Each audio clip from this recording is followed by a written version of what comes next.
신명기 19장 말씀부터는 하나님께서 그 백성된 자들의 삶의 일상 속에서 역사하시는 하나님의 방법과 원칙들, 그들이 가나안 땅에 들어가 어떤 일상을 살게 될 것인지 또 그렇게 살아야 하는지를 설명하는 내용을 담고 있다고 말씀드렸습니다. 도피성에 관한 말씀도 마찬가지고 또 경계표를 세우는 문제도 그들의 일상 속에서 어떻게 하나님의 뜻을 이루며 살 것인가에 관한 말씀인 것을 우리가 어제 보았습니다. 그런데 20장 말씀에 들어서면 일상이라고 느껴지지 않는 어떤 한 장면이 등장합니다. 전쟁입니다. 이스라엘 백성들에게 있어서 전쟁이라고 하는 것을 생각할 때 우리에게 일어나는 어떤 큰 전쟁으로서의 이벤트가 아니라 그 전쟁이 이제 일상이 되는 삶을 살게 될 것을 말씀하고 계신 것이죠. 이것을 역으로 우리의 삶에 적용해 보자면 우리의 일상이 꼭 무엇에 직면하여 살아가는 것과 같다고 말할 수 있을까요? 전쟁을 치르는 것과 같다라고도 말씀할 수 있는 겁니다. 실제로 이스라엘 백성들의 역사 속에는 전쟁이 일상처럼 여겨질 만큼 다수의 전쟁사가 기록되어져 있기도 하죠. 그리고 실제 고대 사회는 전쟁의 시즌이 있었습니다. 봄이 되는 3월이 되면 3월부터 일정 기간 동안 전쟁을 치르는 그런 삶을 살아가는 것이 너무나도 당연한 전쟁이 일상인 삶을 살았던 고대 사회였다라고 하는 배경하에서 우리가 말씀을 볼 필요도 있다는 이야기죠. 요즘같이 대량 학살 무기를 가지고 그렇게 난타전을 벌이는, 그래서 큰 전쟁을 치루어서 많은 사람들의 목숨을 빼앗는 것과는 조금 다른 양상이었음에 대한 이해를 가지고 전쟁에 대한 말씀을 보아야 조금의 오해함이 없으리라고 생각됩니다. 아무튼 하나님께서 전쟁을 용납하시는 것은 아닙니다. 하나님께서는 이스라엘 백성들에게 그 전쟁을 허락하시고 전쟁의 항복판에 있음을 통해서 무엇을 지금 설명하고 보이시려고 했던가, 그걸 볼 필요가 있겠죠. 애초에 하나님께서는 이스라엘 백성들의 삶에 행하신 이 모든 전쟁사를 통해서 무엇을 말씀하시려고 하셨을까요? 구원입니다. 그래서 4절 말씀해 보면 너희 하나님 여호와는 너희와 함께 행하시며 너희를 위하여 적군과 싸우시고 무엇 하실 것이라? 구원하실 것이다 라고 말씀합니다.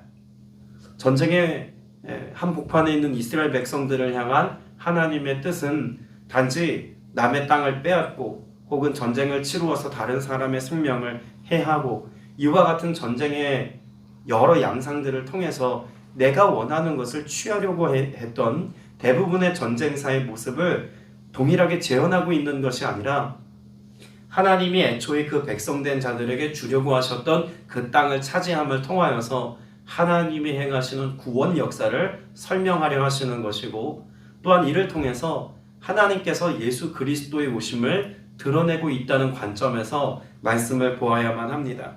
그리고 10절 말씀에서도 우리가 보았습니다만 하나님은 애초에 전쟁을 통해서 사람들의 목숨을 빼앗거나 남의 것을 갈취하는 어떤 행위 자체를 먼저 원하셨던 것은 아님을 알 수가 있습니다.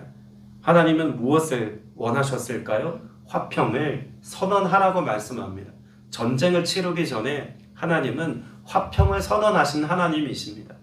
그 샬롬의 하나님께서 이스라엘 백성들을 통해서 하나님 나라 역사를 증명해내시고 구원을 설명해 나아가실 때 샬롬의 문을 통과하는 자들에게는 전쟁이 아닌 하나님의 화평과 하나님의 용서와 자비가 있음을 먼저 하나님이 앞세우셨다는 것도 우린 주목해 볼 필요가 있겠죠. 이런 이해를 가지고 우리 1절 말씀을 다시 보시면 하나님께서 전쟁을 치룰 때 애초에 전쟁의 방식과 전쟁의 과정이 보통의 전쟁을 치룬과는 전혀 다른 모습을 가지고 전쟁을 준비하고 전쟁을 치룬다는 것을 알 수가 있습니다. 1절 말씀에 병거와 백성이 너보다 많음을 볼지라도 라고 말씀합니다. 그리고 그와 같이 병거와 백성이 많음을 보아도 뭐 하지 말라고 말씀하나요? 두려워하지 말라고 말씀하고 계십니다. 왜냐하면 1절 후반부에 나와 있는 말씀처럼 내 하나님 여호와께서 너와 함께 하시느니라 라고 말씀하죠. 자, 그럼 1절의 내용을 보자면 아무리 무수히 많은 병거와 사람들이 우리를 공격하여 온다 할지라도 하나님이 나와 함께 하시면 더 이상 그것이 문제가 되지 않는다라고 말씀하고 계십니다. 하나님이 이 싸움에 앞선 자리에 계시다는 것이죠. 그래서 전쟁을 치러 나아가는 장면에도 보면 2절에 백성들이 전쟁을 치르기 위해서 가장 앞선 자리에 세워야 할 사람은 군대 장관이거나 혹은 작전을 지휘하는 참모이거나 이런 사람들이 앞에 나가서 백성들의 전쟁을 진두지휘해야 옳을 것 같은데 누가 제일 먼저 나아갑니까? 제사장이 제일 먼저 백성들 앞에 서 있음을 보게 됩니다. 전쟁에 앞서서 하나님께서 어떤 의식을 치른다라고 하는 하나의 예전적 의미가 아니라 이 전쟁은 무엇으로 승패가 가늠된다고 말씀하고 있는 걸까요? 예배입니다. 제사장이 앞세워 나아가 그 백성들에게 말하고 있다는 것은 이 전쟁에서 이기고 지미 또 그것을 통해서 이기게 하시는 하나님을 드러내는 방식이 예배라는 것입니다. 단지 전쟁을 치루어서 백성들이 땅을 차지했다가 아니라 하나님이 온 땅의 통치자이시며 하나님이 온 땅을 다스리고 계시는 하나님이신 것임이 드러나는 전쟁입니다. 이것이 우리의 전쟁과 다른 거죠. 내가 원하는 것을 갈취하고 획득하고 창고에 쌓기 위한 전쟁이 아니라 하나님이 증명되는 전쟁입니다. 때문에 하나님께서는 이 모든 싸움의 한 복판에 무엇을 두셨냐면 예배를 두셨다는 것입니다. 여러분, 그런 점에서 오늘 저와 여러분이 드리는 예배는 치열하게 살아가는 우리의 일상 속에서 성공과 실패를 가늠하는 매우 중요한 위치에 있음을 여러분들이 꼭 기억할 수 있게 되시기를 바랍니다. 그 어떤 예배도 가볍게 다루어질 수 없습니다. 그 어떤 예배도 귀하지 않다 말할 수 있는 예배는 없습니다. 예배는 오늘 저와 여러분이 영적인 삶이든 정서적인 면에서든 우리의 일상을 살아가는 현실의 문제에 있어서든 끊임없이 우리에게 도전해 오는 세속의 문제와 영적인 공격과 또 우리 일상에 우리가 감당해야 될 무수히 많은 일들에 대하여서 이기는 삶을 살게 하는 중심에 있다는 것입니다. 그러면 이 제사장이 예배와 같은 삶을 지금 백성들에게 행하면서 제일 먼저 한 것이 무엇일까요? 3절 말씀에 보면 말하여 이르기를 이스라엘아 들으라 라고 말합니다. 신명기의 가장 중심 주제가 되는 내용이 있다면 이스라엘아 들으라죠. 그러면 이 전쟁과도 같은 삶의 현장 속에서 실제 전쟁을 치르는 그 전쟁의 한복판에 설 때에도 역시 그들은 무엇을 가지고 나아가야 한다는 것입니까? 쉐마의 영성을 가지고 나아가야 한다는 것입니다. 예배를 통해서 하나님은 말씀하시겠다입니다. 말씀으로 그들의 삶을 인도하신다는 것이 얼마나 실제적이겠습니까? 전쟁을 치르는 이스라엘 백성들에게 오늘 이들과 어떻게 싸워야 할지, 어떤 무기를 어떻게 준비해야 할지, 또 그들이 우리의 삶을 위협해 올 때 우리는 어떻게 방어해야 할지, 이 모든 것들을 하나님이 지금 뭐 하시겠다고 말씀하고 계시냐면 쉐마로 가르쳐 알게 하시겠다고 말씀하고 있는 겁니다. 그럼 우리에게도 각자 우리의 삶의 형편을 따라서 우리가 치르는 전쟁의 양상들이 다 다르지 않겠습니까? 어떤 분들은 가정 안에서 부부 간에 혹은 부모와 자녀 간에 치열한 전쟁과도 같은 시간을 지나는 분들의 이야기들을 어렵지 않게 듣습니다. 그 감당해야 되는 내용도 재정의 문제이거나 건강의 문제이거나 관계의 문제이거나 무수히 많은 문제들을 가지고 우리는 치열하게 마치 전쟁을 치르는 것처럼 오늘을 또 살아갈 수 있다는 이야기입니다. 그러면 여기에 대한 해답이 어디에서부터 나온다는 이야기죠? 말씀에서부터 나온다는 이야기입니다.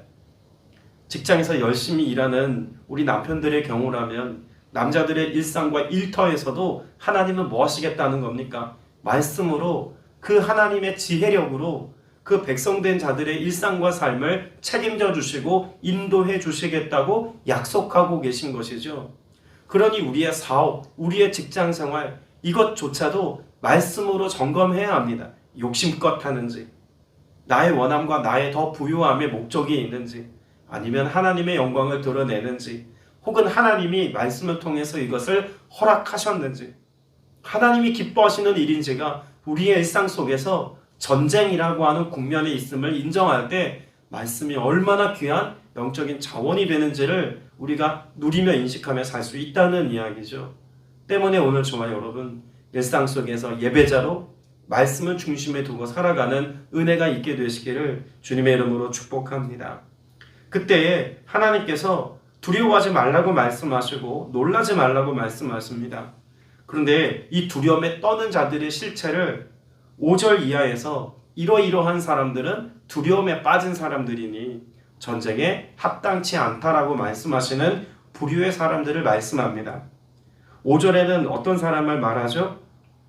건축하고 낙성식을 행하지 않은 사람. 6절에서는 포도원을 만들고 아직 그 포도원에서부터 나온 소출을 과실로 먹지 않은 사람. 7절에서는 약혼하고 아직 결혼의 시기가 되지 않아서 결혼식을 채 치르지 못한 사람. 그리고 마지막 네 번째는 마음이 허약한 사람.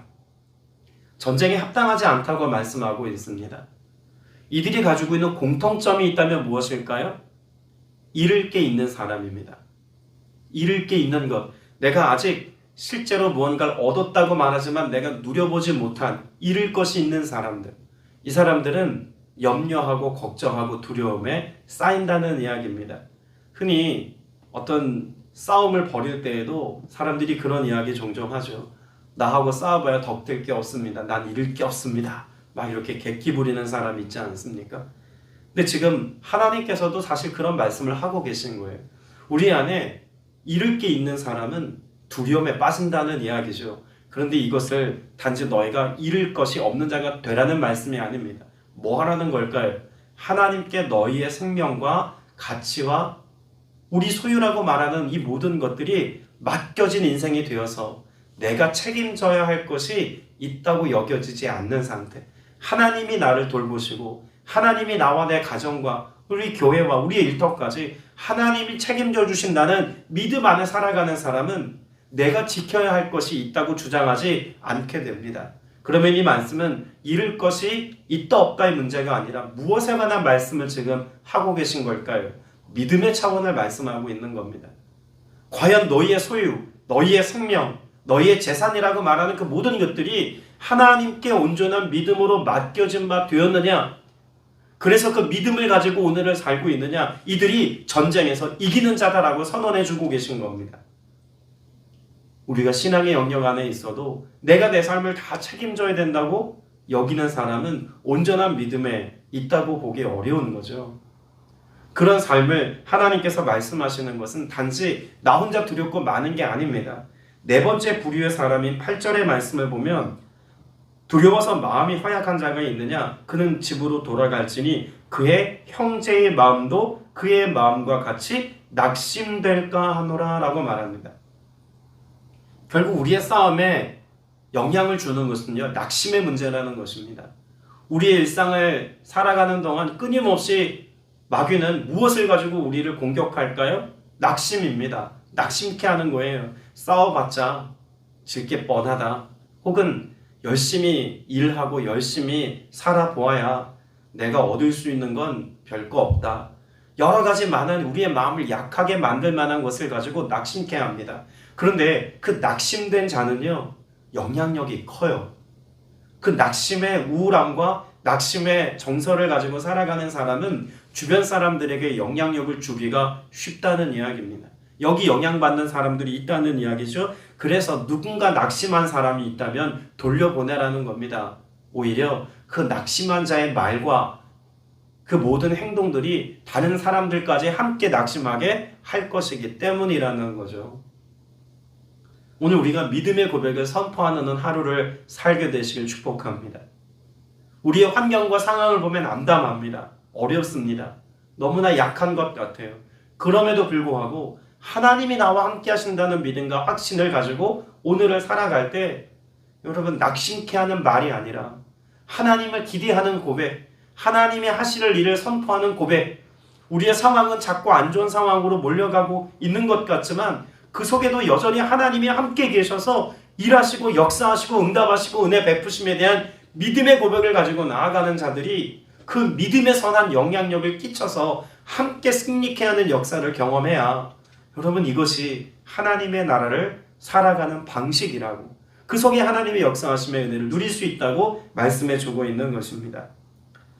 오늘 말씀 10절을 앞서도 잠깐 언급했습니다만 하나님은 이 싸움을 무조건 생명을 빼앗는 어떤 전쟁을 치르는 일반적인 방식으로 치르지 않겠다고 말씀하죠. 하나님은 제일 먼저 무엇을 선포하라고 말씀하냐면 화평을 선포하라고 말합니다. 여기 화평이라는 단어는 우리가 잘 아는 샬롬이라는 말입니다. 샬롬이라고 하는 단어가 갖고 있는 의미 안에는 하나님의 질서를 회복하다라고 하는 의미가 함께 있습니다.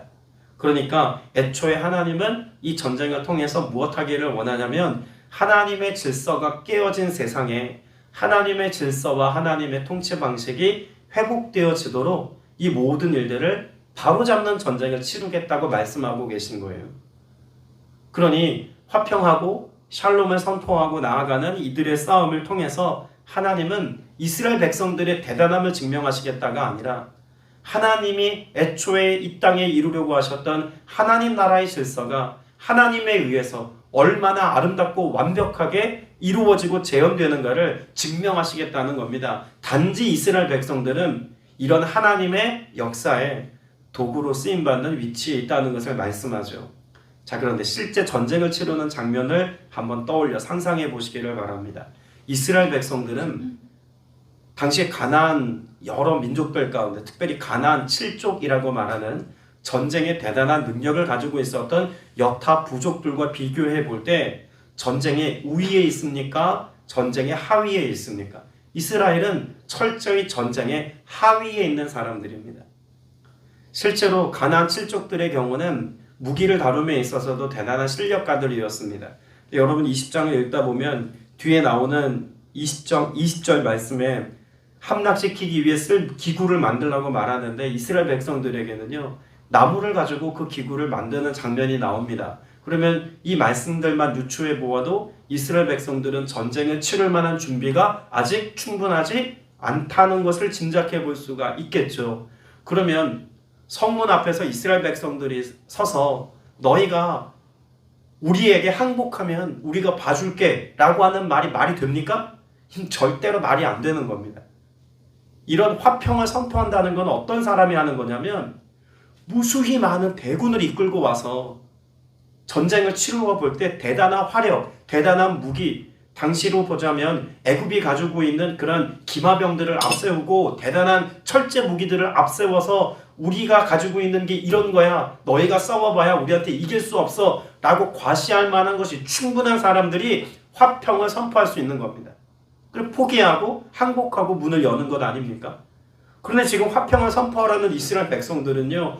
가진 게 그야말로 죄송합니다. 쥐뿔도 없습니다. 정말 가진 게 없는 거예요. 전쟁에 대하여 능력도 없어요. 그럼에도 불구하고 화평을 선언하래요. 전혀 말도 안 되는 방식을 하나님이 선택하라고 말씀하고 계신 겁니다. 그러면 이 싸움은 누가 싸우겠다입니까? 하나님이 화평케 하시겠다는 것입니다. 하나님이 하실 일이라는 거예요. 그래도 완악한 자들은 그래도 마음 가운데 하나님의 화평이 선언되었음에도 불구하고 마음에 완악한 자들은 기꺼이 무엇하려고 할까요? 마음의 문을 열지 않겠죠. 성문을 열지 않습니다. 그러면 여전히 치열한 전쟁 속에 살아간다는 거예요. 여러분 이것이 꼭 구원의 공식과도 같습니다. 여러분 우리가 많은 것을 가졌기에 많은 것을 가지고 있는 세상에 대하여서 우리처럼 살라고 말할 수 있는 게 아니에요. 제 친구들 중에 예수 안 믿는 친구들이 있습니다. 중고등학교 때 친구들은 예수 안 믿는 친구들이 많아요. 모임에 나가면 기꺼이 이야기합니다. 나처럼 살라고. 너 뭐 대단한 거 가지고 있다고 나처럼 살라고 이야기하냐고 코숨 치겠죠. 세상에서 내놓으라 할 만한 직업을 가지고 있는 친구들, 한의사나 의사나 대기업 중역에 있는 친구들이 제가 살아가는 모습만 보면 코웃음 칩니다. 그래도 당당하게 말할 수 있습니다. 제가 살아가는 삶의 방식 안에는 무엇이 있기 때문에 그럴까요? 하나님의 나라가 제 안에 임하여 있기 때문에 그렇습니다. 예수 그리스도가 나를 주관하시고 다스리는 가운데 누리는 평안과 기쁨과 자유함이 그 죄악으로부터 다가오는 수많은 유혹에 대하여 승리의 역사를 써내려가는 자유함이 제에게는 있기 때문인 겁니다. 내세울 것이 없는 우리가 오히려 많은 것을 가지고 있는 어떤 사람에게도 담대하게 선언할 수 있습니다.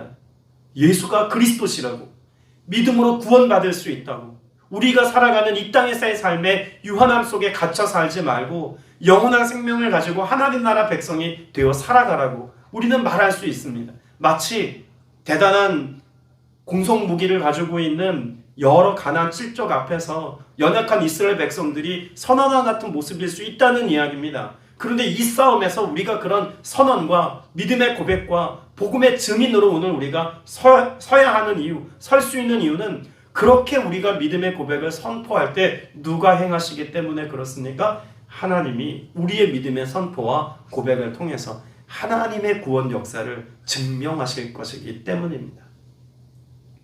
이런 말도 안 되는 샬롬의 선포에 마음을 여는 사람들, 그렇게 복음을 듣고 예수 그리스도가 주 되심을 마음 가운데 영접하는 사람들에게는 하나님의 구원과 자비와 용서가, 하나님 나라의 축복과 은혜가 그들에게도 임하게 된다는 것을 경험하게 될 겁니다.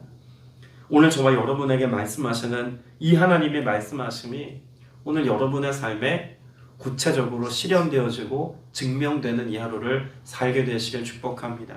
만나는 사람들에게 예수 믿으라고, 예수 그리스도 안에 죄에 대하여 승리의 역사가 있노라고, 우리를 승리케 하시는 하나님이 오늘 우리를 샬롬하게 하신다고, 그 평강의 하나님이 모든 세상의 죄악된 것들로부터 우리를 보존하시고 또한 그 모든 유혹과 미혹하는 것에 대하여 승리의 삶을 살게 하신다고 여러분이 삶으로 고백하고 선포할 수 있게 되시길 축복합니다. 여러분, 이스라엘이라고 하는 이름의 기원을 우리는 알고 있지 않습니까? 이스라엘, 누구에게 허락된 이름입니까? 야곱에게 주어졌던 하나님의 새 이름입니다. 창세기 32장 28절에 보면 그가 이르되 내 이름을 다시는 야곱이라 부를 것이 아니요 이스라엘이라 부를 것이니 이는 내가 하나님과 및 사람들과 겨루어 무엇하였습니다? 이기었습니다. 이스라엘이라고 하는 이름 안에는요, 승리의 메시지가 있습니다. 이스라엘 백성들 가장 작은 민족이고 보잘것없어 보이지만 하나님은 이들로 하여금 장차 무엇하게 하시겠다고 약속하신 겁니까? 이기는 삶을 살게 하시겠다고 약속하고 계신 겁니다. 실제로 이스라엘을 읽을 때는 야샤리엘이라고 히브리어로 읽기도 합니다. 여기 샤릿이라고 하는 단어가 그 어근인데, 샤릿이라고 하는 말 안에는 승리하다, 영향을 미치다 라는 뜻이 있습니다. 자, 그러면 야곱이라는 인물을 이스라엘 되게 하시고 이스라엘의 그런 자녀들을 통해서 하나님이 큰 민족을 이루어 이스라엘 되게 하셨을 때는 그 역사를 통해서 무엇 하시겠다는 겁니까? 이기게 하시고 복음의 영향력을 나타낼 수 있고 영향을 끼칠 수 있도록 그들을 부르셨다는 것 아니겠습니까? 그러면 하나님의 자녀가 되어서 하나님 나라 백성으로 오늘을 살아가고 있는 그리스도인 되어진 또 다른 영적인 의미에서의 이스라엘 되는 우리도 오늘을 어떻게 살라고 말씀하는 겁니까? 이기는 삶을 살라고 말씀합니다. 무엇에 대하여서요? 로마서 8장 2절에 보면 예수 그리스도의 승리를 이렇게 선언하죠. 이는 예수 그리스도 안에 있는 생명의 성령의 법이 죄와 사망의 법에서 너를 해방하였습니다. 여러분, 마귀가요, 끊임없이 세상에서 무기화해서 공격하는, 우리 인생을 도전하고 아프게 하고 좌절시키고 낙심케 하는 두 가지 완벽한 무기가 있습니다. 뭘까요? 죄와 사망입니다. 그런데 예수 그리스도께서는 이 죄와 사망의 문제를 어떻게 해결하셨습니까? 십자가에서 자신의 생명을 내어주시는 그 죽음, 그 사랑의 역사함을 통해서 죄의 문제를 철폐하셨습니다. 그리고 예수 그리스도께서는 죽으셨지만 부활하심으로 죽음의 문제를 뛰어넘는 영원한 생명에 이르는 삶을 그 십자가에서 증명하셨습니다. 그러면 예수님께서는 십자가 위에서 죄와 사망, 마귀의 모든 공격과 모든 계책이 다 무너지도록 승리의 역사를 쓰셨다는 말이죠. 우리의 싸움을 뭐라고 말하고 있습니까? 에베소서 6장 12절에 우리들의 싸움은 혈과 육에 관한 문제가 아니라고 말씀하고 있습니다. 통치자들과 권세들과 이 세상을 주관하고 있는 악의 영들의 대항이라고 말씀하죠. 그런데 앞서 말씀드린 십자가에서 예수님은 이 싸움에 대하여 어떻게 하셨습니까? 이기셨습니다. 철저히 이기셨습니다. 무력화시키셨습니다. 그러니 우리는 무엇을 가지고 나아가야 합니까? 요한일서 5장 4절에 무릇 하나님께로 난 자마다 세상을 이기느니라. 세상을 이기는 승리는 이것이니 따라서 고백합시다. 우리의 믿음이니라. 오늘 우리가 가지고 나아갈 그런 무기가 있다면, 오늘을 승리할 수 있는 지표가 있다면 믿음입니다. 그래서 성도는 믿음으로 사는 겁니다. 믿음의 선한 싸움을 싸우는 겁니다. 내가 오늘 죄에 대하여, 세상에 대하여, 세속에 대하여, 인간적이고 육체적인 방식에 대하여 오늘 내가 승리의 삶을 살 수 있는 해법은 믿음인 거예요. 그리고 그 믿음의 출발점이 뭐라고요? 앞서 제사장을 통해서 선포된 쉐마, 말씀이 우리의 삶에 앞선 자리에 있을 때 우리는 믿음으로의 삶을 증명하며 승리의 삶을 사는 것입니다. 우리가 잘 아는 이사야 41장에 분명히 말씀하죠. 두려워하지 말라, 내가 너와 함께함이라. 놀라지 말라, 나는 내 하나님이 됨이라. 내가 너를 굳세게 하리라. 참으로 너를 도와주리라. 참으로 나의 의로운 오른손으로 너를 붙들리라. 그리고 13절에 보면 그렇게 붙들리라라고 말씀하시는 의미를 이렇게도 말합니다. 내가 너를 도우리라. 오늘도 나의 힘만으로는 전쟁과 같은 치열한 일상의 문제를 다 감당하며 살기 어려울 수 있습니다. 그러나 주님이 강하고 능하신 오른손으로, 그 권능으로 우리를 붙잡아 주셔서 도와주시겠다고 말씀합니다. 그 도움을 따라 오늘을 승리하는 여러분 되시길 축복합니다. 기도드리겠습니다. 은혜가 풍성하신 아버지 하나님, 오늘도 주님의 돌봄과 도우심과 붙드심과 함께 하심의 임마누엘의 은혜가 없다면 전쟁과도 같이 치열히 살아가는 오늘의 삶을 승리할 수 없음을 고백합니다.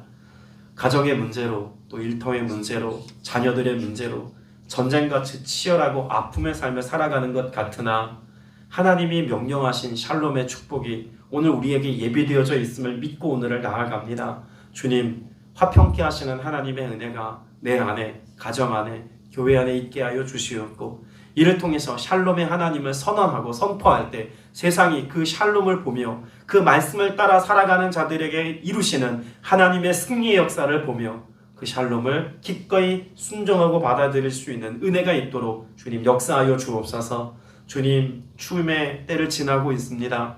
이 겨울을 지나면서 하나님 앞에 간절히 기도하는 것은 따뜻한 봄날이 되어 복음을 전하고 전도하는 현장에 우리가 함께 서며 예수 그리스도의 사랑을 나누는 자리에 설 때에 주여 우리의 힘이 아닌 오직 하나님의 능력으로 하나님 많은 영혼들이 살아나며 하나님 교회를 부흥케 하시며 가정 안에 역사하시는 하나님의 새 일들을 보기 원하오니 이 권능의 역사를 나타내 주옵소서. 주께서 우리와 함께 하시고 역사하심을 믿사옵고 살아계신 우리 구주 예수 그리스도 이름으로 간절히 기도드려 사옵나이다. 아멘.